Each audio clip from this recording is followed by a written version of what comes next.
Hey guys, welcome to DreamCoin, where we show you how to invest for a better tomorrow. My name is Tyler, and today we're going to be going over why I think Cardano is setting itself up to be the future of cryptocurrency as a whole, and where I think they're going to be headed in comparison to Ethereum and its ETH 2.0 network that they're trying to update to. So to get you started on knowing what Cardano is and who is behind it, the founder of Cardano is Charles Hoskinson, and he was one of the original co-founders of Ethereum. Both of these are blockchain platforms if you're newer to cryptocurrency, and Ethereum is one of the bigger networks that is basically setting itself to be the front runner coming off of Bitcoin's huge rise since its development. Hoskinson originally left Ethereum because there was disputes among the team about being able to accept venture capital and having a more formal governing structure, which led him to create IOHK. And IOHK is a technology company that's the parent of Cardano Developments and a technology called Altala Prism, which we'll be getting into later on. Essentially, they are setting up the technology behind Cardano and work with the Cardano Foundation to help develop the network into where they see the vision of the platform as we go through the next few years. And the different approach that Hoskinson has put forward with regards to Cardano is the fact that he is striving to make this more of a global payment system so that people can use this for a lot of different things, but specifically in more developing countries where inflation is a huge issue and getting access to money and different types of payment methods is a constant struggle. Specifically in Africa and the Middle East, he is looking to make this a platform that can be viable for local transactions outside of even just online transactions. And this extends even to where they're trying to partner with education systems in Africa and help incentivize the country to use the platform to be able to be used as a source for allowing Africa to become more of a stable economy. The main protocol behind Cardano is Ouroboros, and the end goal of Ouroboros would be getting it developed into a form called Ouroboros Hydra, which would allow the network to potentially scale to the levels of global payment systems like banks and government treasuries in theory. Ouroboros, in its essence, makes Cardano up to about 4 million times more energy efficient than Bitcoin, which is very good for the environment and sustainability. The main comparison that it's given as a metaphor is that Cardano would be the power output of a family home, like just a house that you would live in with your family, and Bitcoin would be more of like a country, the size of a country for the energy output. So that's a significant reduction in the amount of energy that's needed to run the system, even in its future forms. And the reason for this is because Cardano is more decentralized in theory, which comes from the fact that they have a bunch of stake pools, which incentivizes people to take their ADA or their native Cardano tokens and stake them into separate pools that are run by different groups or people. And each stake pool operator is the driver essentially for extra block productions, which help expand the network outward. By comparison, Bitcoin to expand would need a large amount of mining to be done, which takes a lot of energy and a lot of technology to keep that going. And the majority of that mining comes from the 10 largest mining pools on the network, which makes it a little more centralized than what Cardano is looking to do with their platform in general. Ouroboros Protocol with their stake pools allow for the building of the next blocks on the network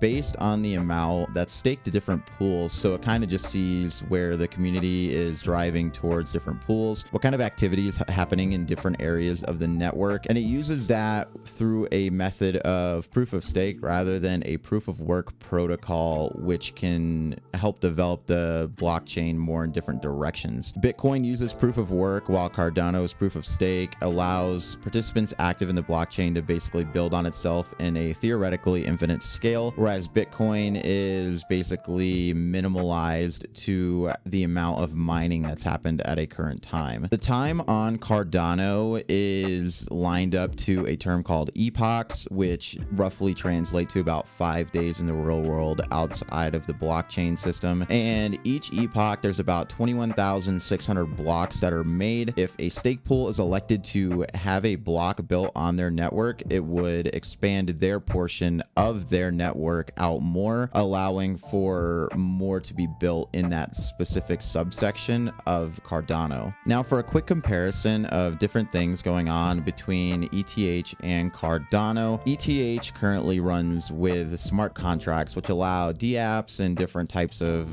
currency programs and different things like that to run more efficiently and have certain rule sets that would allow more advanced processes to occur on the network. With Cardano, they don't currently have smart contracts, but they're looking to get those live by the end of 2021. They're already going into the testing phase on their private net to try to get those live, and basically a lot of Cardano's projects get peer reviewed, and so they don't go live unless they're fully confident that it's going to be live working as it's intended to be. So that kind of delays the process a little more, but it also allows a lot less issues to occur when they do put it live on the network. And after their smart contracts are live, the focus for Cardano will be to expand and get into more governance on the platform. In their fourth phase, titled Basho, sidechains will be implemented, allowing new blockchains to be attached to the main network, giving each subsection its own wave to take over some of the workload from the main chain, and also allow for experimenting with the implementation of new features without disrupting the main Cardano network. In its final form, which is titled the Voltaire Era, Cardano is looking to allow stakeholders of its native coins to vote on the network's developments alongside having a treasury system, which would allow for any of the fees from transactions or anything like that to go into the treasury and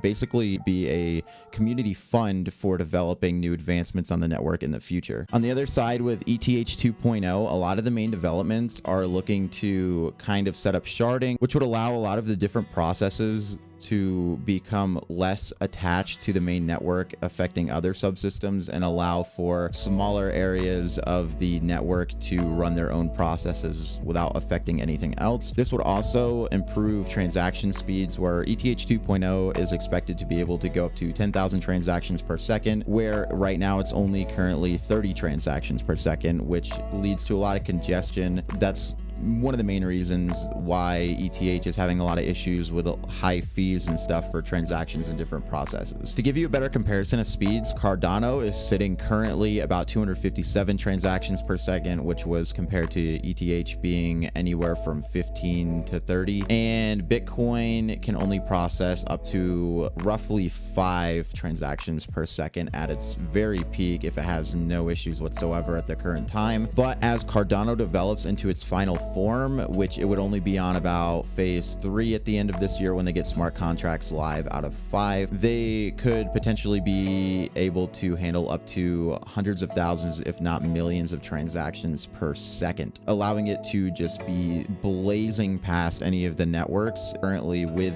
the other assets that they have on their networks. Now, outside of transactions and their processing speed and the different things that they're trying to offer with developments in the future for Cardano, one of their biggest selling points for me is their Atala Prism technology that they're looking to integrate into their platform globally. And basically what it would do is expand beyond just currency and banking alternatives for people like their original setups were looking to design with their network, but it could also lead to innovating things like education, ID verification, and other different types of systems that rely on information transfers, especially if it's across like even different countries or anything like that. Verification of people's credentials in education or their criminal background or systems involving copyright or fraud could theoretically all be proven instantly in processes through Atala Prism without the use of third-party services, which are usually both inefficient for speed and they're usually costly on a fee basis. And the system could also even do things in healthcare pertaining to different sources of where your medications are coming from and the dosaging if there wasn't enough information given to you possibly, or you just forgot and you need to quick reference different things for that. This could revolutionize the world and different central governments. Information wouldn't have to have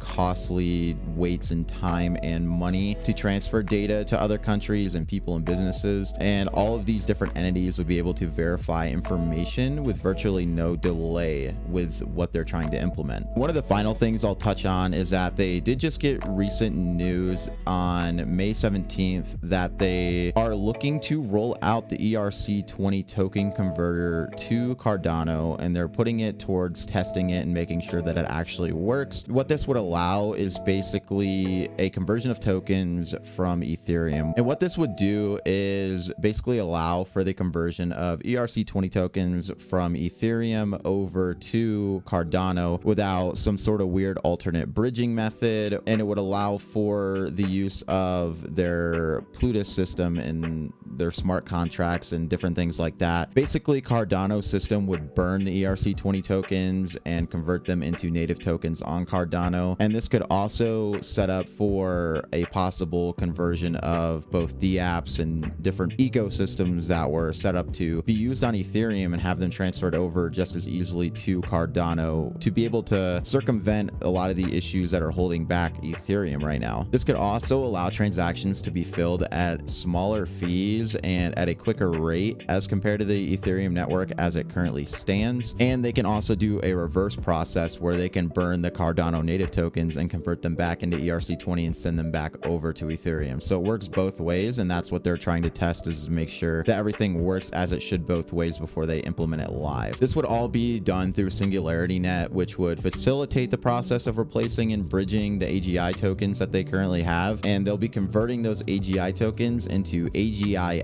at a 1-to-1 ratio in order to make this work more fluidly as it goes live. Anybody holding any of these tokens would automatically get them transferred over in their wallets once they get it out, and this would set up for a more seamless process for everything as a whole. While we're comparing Ethereum and Cardano as well, I did want to touch on the market cap, where as of right now, with the price being about $2,900 per ETH, market cap is sitting just under $340 billion.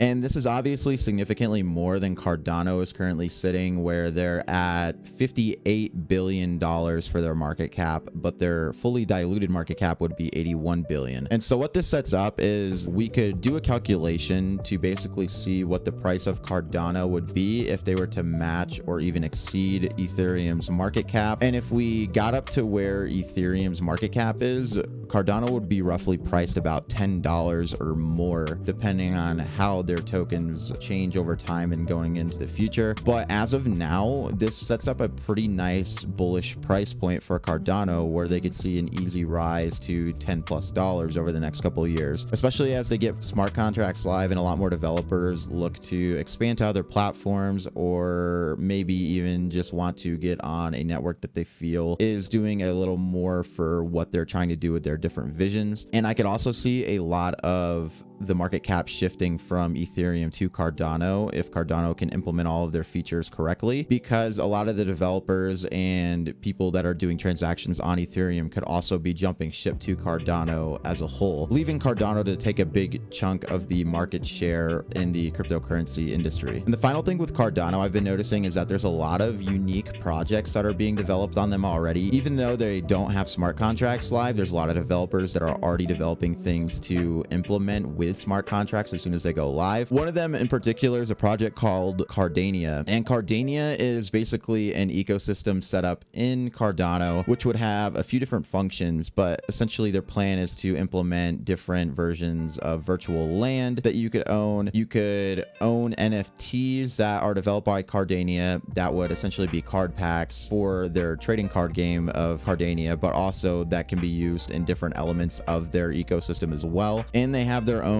stake pool for their setup, where you can stake your Cardano and help to try to build out that ecosystem as well. The whole project of Cardania has a focus on getting things out at quality instead of speed, and especially with the timeline of smart contracts not being out for a while, this gives them plenty of time to get a lot of their stuff implemented, especially with getting their tokens minted out and their card packs and the format of the game and everything set up perfectly for everything. And especially with them eventually wanting to do a giant world where you can own virtual land. This seems like it gives them a very nice horizon to basically implement everything that they're trying to do with the project. They also want to implement other games over time outside of just the card game, where the NFTs will be usable inside of those games as well. So you'll get multiple uses out of the different cards that you own, and each pack would look to be a limited supply, obviously, which would raise demand possibly for people wanting to get in the game and be competitive for what they can obtain on the game. This is the kind of basis they're looking to have set up for their land tokens and their different packs that they want to have go live on their stuff. So between all of the intellectual developments of the main Cardano network and the different projects like Cardania that are being put onto the platform as we look to the future, I could see this being a large development for Cardano as a whole, and I could see this being a very large forefront of cryptocurrency as a third generation network. For anybody new to my channel, I do cover both stocks and crypto. I'm getting more into crypto as we go forward. I wanted to educate myself, obviously, on how the different things work and all that, so I can actually give everybody proper information. And so as we go forward, I'll be looking to do both stocks and crypto pretty frequently. I look to get about 3 to 6 videos out a week, depending on what's going on with market news or different updates on different things going on. So if you're interested in that, make sure you subscribe. And other than that, I shall catch you guys in the next one. Thank you for watching the video. Peace.